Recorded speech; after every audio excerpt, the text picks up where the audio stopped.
ආයිබෝවන් යාළුවනේ අපගේ ප්‍රභා passion YouTube නාලිකාවට ඔබව සාදරයෙන් පිළිගන්නවා. මම අද කරන්නේ කලින් මම වීඩියෝ මාලාවක් කරා ළමා ගවුමක් කොහොමද බ්ලොග් එක සකස් කරගන්නේ කියලා.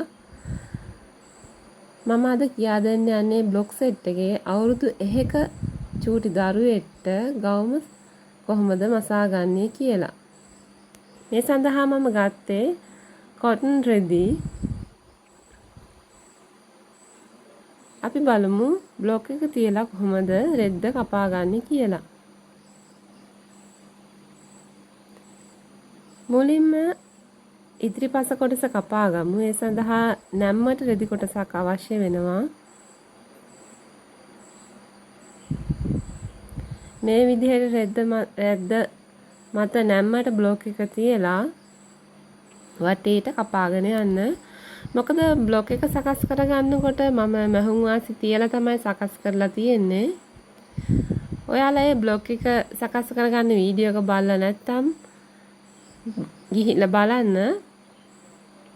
අවුරුදු 10 දක්වා දරුවන්ට බ්ලොග් සකස් කරගන්න ආකාරය මම කියා දීලා තියෙනවා. හැම බ්ලොග් එකක්ම මේ ආකාරයට තමයි කපාගන්නේ. මේන් අඟල් භාගයක් කර ගැඹුර සහ පළල මම වැඩි කර ගන්නවා මගේ නිර්මාණයට. මම මේ නිර්මාණය කරන්නේ මට ආපු ඕඩර් එකක්.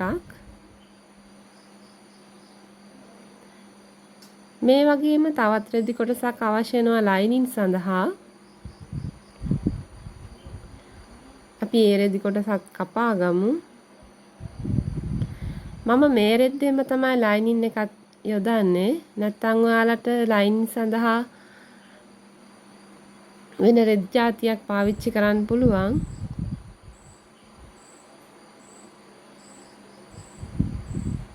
පොප්ලින් රෙදි ලයිනින් සඳහා සුදුසු වෙනවා.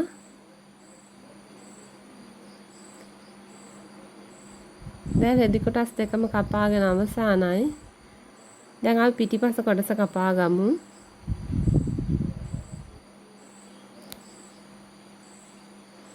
පිටිපස කොටසේ අඟලක් මේකේ සිපර් එක සඳහා තියලා තියෙනවා. නමුත් මේ ගවුමට මම සිපර් පාවිච්චි කරන්නේ නැහැ. පිටිපස්සට ටික් එකක් තමයි යොදන්නේ. නමුත් මම මේ අඟල තියා ගන්නවා මැහුම් වාසි සඳහා.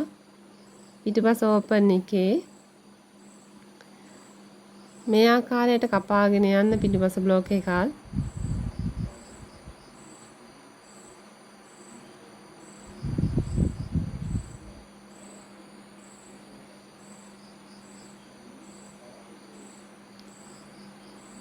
බ්ලොග් සෙට් සියල්ලම ඔයාලා පොතක ඇඳගෙන ඒක පිළිවෙලට හදාගත්තා නම් ඔයාලා සුවන් රැකියාවක් වුණත් කරන්න පුළුවන්.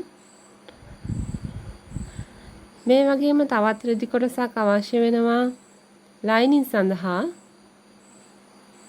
අපි ඒ රෙදි කොටසත් කපා ගමු.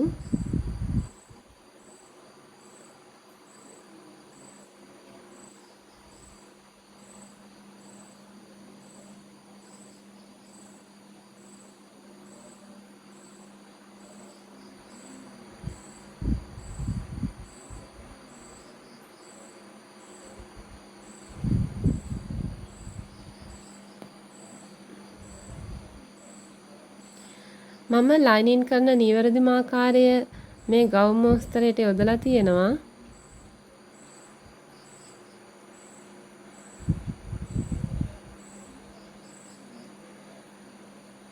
මම පිටිපස්සට ගැට ගහන පටියක් යොදලා තියෙනවා. ඒ පළල අඟල් 3යි දිග අඟල් 16යි. ඒ වගේ රෙදි කොටස් දෙකක් අවශ්‍ය වෙනවා.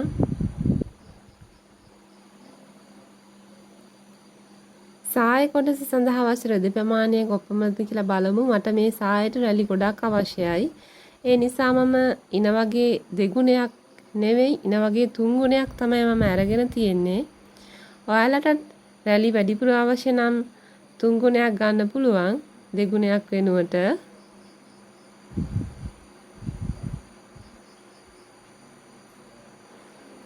ඉදිරිපසට සහ පිටුපසට මම දෙකටම එකම විදිහට තමයි සාය යොදන්නේ. ඒ නිසා මැදින්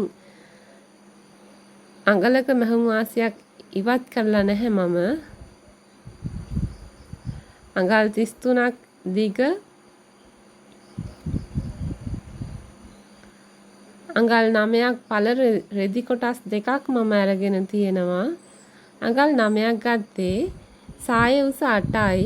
ඉහළට සහ පහළට මැහුම් වාසි අඟල් භාගයේ ගාන එකතු කරලා තියෙනවා. අපි දැන් බලමු මෙය මහගන්නේ කොහොමද කියලා.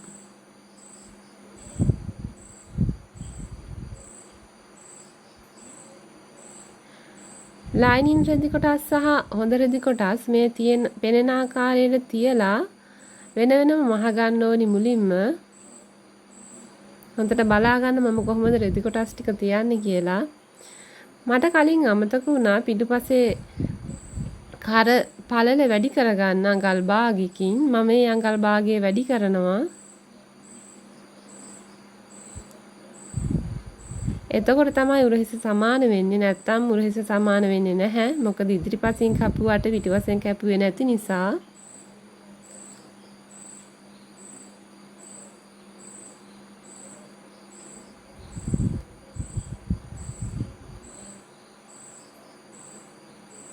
මේ පෙනෙන ආකාරයට තියලා උරහිස ඇල්පනිති වලින් ඇටච් කරගන්න. එතකොට මහන්න අපිට ලේසි. උරහිස් වෙන වෙනම මේ පෙනෙන ආකාරයට අඟල් භාගයක මැහුම් වාසි තියලා මසාගෙන යන්න.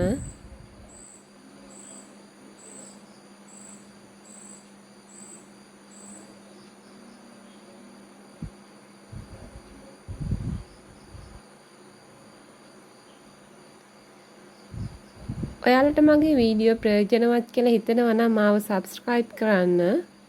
ඒ වගේ මට කමෙන්ට් එකකුත් දාන්න. හොඳ පිට සිටිනසේ මේ විදිහට තියලා ජොයින්ට් එකට තියලා පින් කරගන්න. එතකොට එහා මෙහා යන්නේ නැතුව අපිට ලේසියෙන් මහ ගන්න පුළුවන්. අඟල් කාලක මහුම් වාසි තමයි අපි කරට තියලා තියෙන්නේ.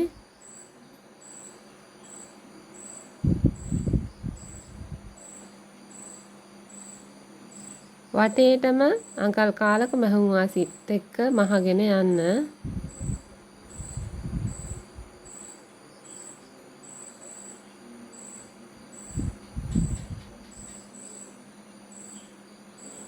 ඊට පස්සේ කර වටේටම කට් මාක් දාගන්න. එතකොට හරවන්න අපිට ලේසි. ගුලි ගැහෙන්නේ නැහැ. දැන් අපි අනිත් පැත්ත හරවනවා.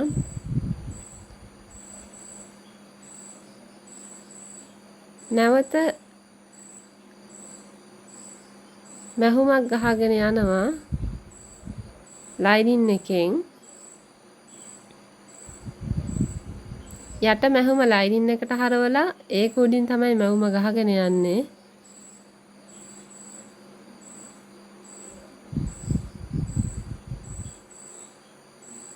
මැහුවට පස්සේ කර මේ විදිහට තමයි තියෙන්නේ. අපි බලමු අත් කොටස් මහගන්නේ කොහොමද කියලා. මේ පෙනෙන ආකාරයට හරවලා අල්පෙනිත්තක් ගහගන්න. ඊට පස්සේ අඟල් භාගයක මැහුම් වාසි තියලා අත්කට වටේට මහගෙන යන්න. අත් කොටස් දෙකම ඒ විදිහට තමයි සකස් කරගන්නේ.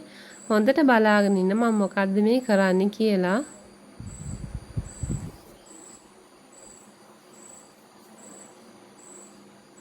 කට් මාක් දාගෙන තමයි අනිත් පැත්තට හරවන්නේ.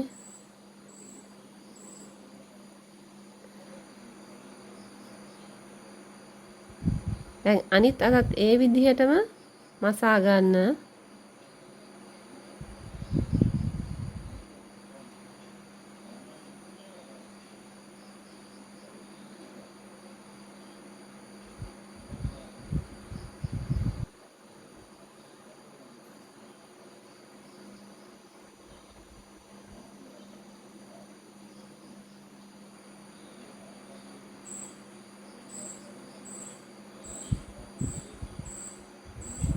දැන් අපි පිටුපසට ගැට ගසන පටි දෙක මසාගන්නේ මේ පේන ආකාරයට අඟල් භාගයක මැහුම් වාසි තියලා මහගෙන යන්න ඕනි. උඩින් වක්‍රාකාරව තමයි ගන්න ඕනි. එතකොට ලස්සනයි පටිය. ගානට වටේටම කපලා රවුම් වෙන තැන් වලින් කට් මාක් කරන්න ඕනි. ඊට පස්සේ පටිය අනිත් පැත්තට හරවන්න. පටි දෙක මේ ආකාරයට තමයි කරන්නේ.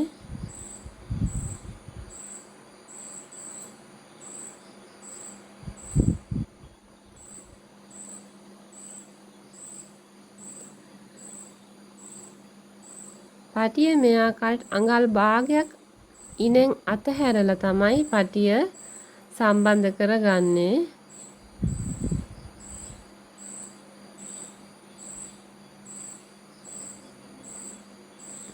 ඊට පස්සේ පෙරණ ආකාරයට රෙදි කොටස් දෙක තියාගෙන අඟල් භාගයක මැහුම් වාසිත් එක්ක මහගෙන යන්න. එතකොට අපිට හොඳ පිටට හෝ කන පිටට කිසිම මැහුමක් පේන්නේ නැහැ. හොඳට ලයින් එක මැහෙනවා.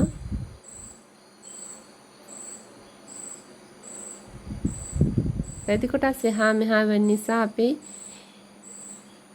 ඉනටත් මැහුමක් ගහගත්තා. පිටුපස කොටසේ අඟල් භාග එකක් තියාගෙන ඉතිරි භාගෙට මැහුමක් ගහගෙන යන්න ඕනි. මම මේ අඟල් භාගෙ දෙපැත්තෙම තියාගන්නේ ටික් එක මහා ගන්න. ඕවර්ලැප් වෙන කොටස තමයි අඟල් භාගෙ. එතකොට වැඩිපුර අඟලක් තියෙනවා.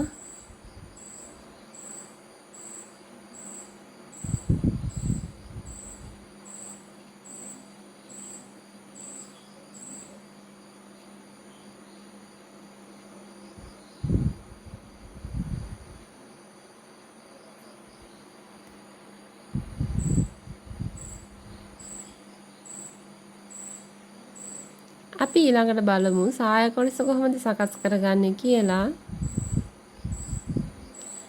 රෙදි කොටස් දෙක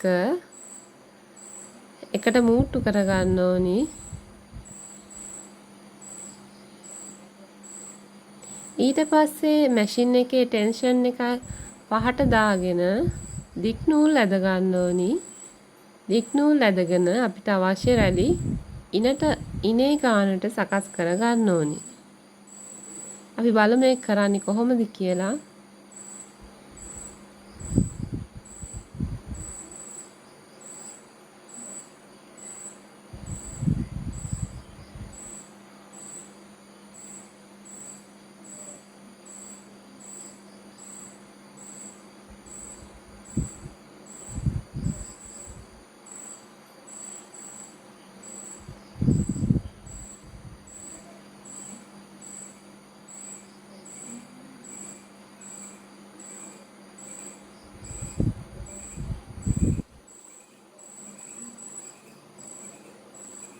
ඊට පස්සේ පේන ආකාරයට උඩ කොටස සහ යට කොටසේ ඉන කොටසින් මසාගෙන යන්න. එහා මෙහා වෙනකොට අපිට පින් ගහ ගන්න පුළුවන්.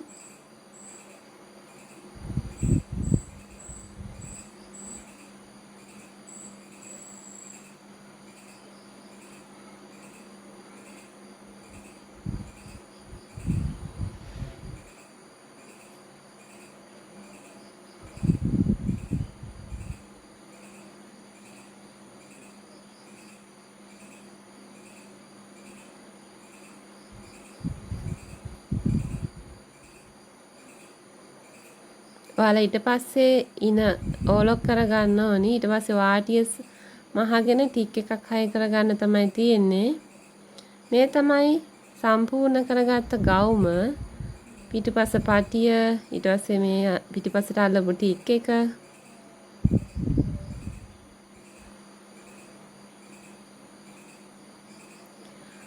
වාටිය අඟල් භාගයට තමයි මහලා තියෙන්නේ.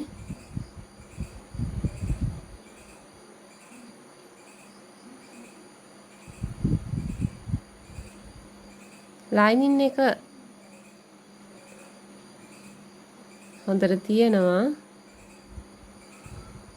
ඔයාලත් උත්සාහ කරලා බලන්න මේ වගේ ලස්සන ඇඳුමක් නිර්මාණය කරගන්න. වෙළඳ පොළට උනත් දාන්න පුළුවන්. මං හිතනවා මම කියා දීපු දේවල් වලට පැහැදිලි ඇති කියලා. අලුත් වීඩියෝ එකකින් නැවත හමු වෙමු. ඔයාලට සුබ දවසක්. බායි.